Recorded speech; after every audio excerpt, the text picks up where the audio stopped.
Lunglei Municipal Council Sawrkar liamta MNF Sawrkar khan kan tlin love kan la zo love kan ti mek laiin min Barh Luih Barh Luih LMC kan ti lo thei lovani kum sang ni som le paruk Congress Sawrkar lai khan Ad-hoc Body te pawh din turin Congress Sawrkarin ma ala theia voine kan zinga ngei Dr. Lal Thanhawla Chief Minister lai khan min pe thei reng to a funding patron local dante VC tram te Women Reservation teng te pawh ruahmanna fel tak siamin VC tram te pawh kum nga alo ni a mei chia kwata te pawh alo om to a chutiang chuan Women Reservation le VC tram te pawh sein LMC Municipal Council tluk pui thuak in kan kal chhova amaherawhchu voine a hian kan soi du chu khatih laia kan Chief Minister khan Sawrkar chu kan inpeih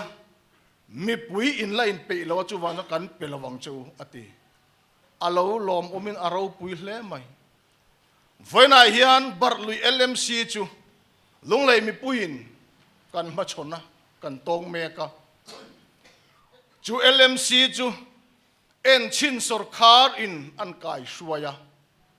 lunglei mipui tan chuan phurrit ani rengot to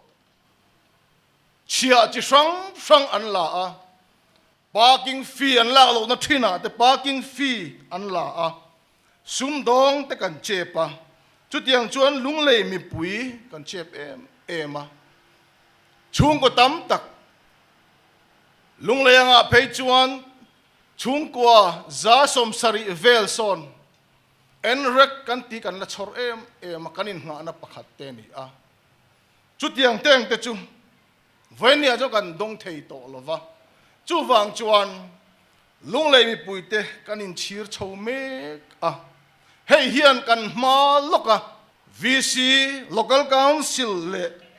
kum sang ni som ni le pariat a LMLA kanin than tur te poi angong kan be sei ani dina to bera chuan voina hian zoram mipui te hian be sei an neya thir an neya chan an neya ni be sei nai nan thira an ngak lel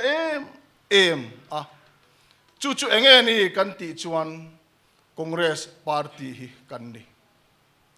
kan malok in than om tura hian kum sang ni le som ni pariat thi he MLA in than hun pa ngai General Assembly kan lo theng ani poin zoram mi pui hian beisei an neya chan an neya thir an neya ni chu voinia hian Congress Party hi ani enga tinge kan ti chuan Sawrkar liamta kan ria a voinia jon soi tamangai lo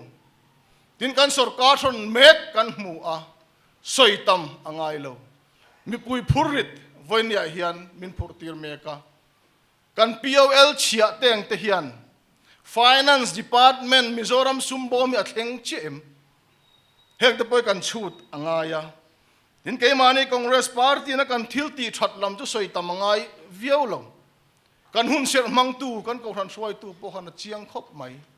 chu wang chuan Congress Party hian chance kan neya chu chance chu kan bo pel lo na tur chuan tui po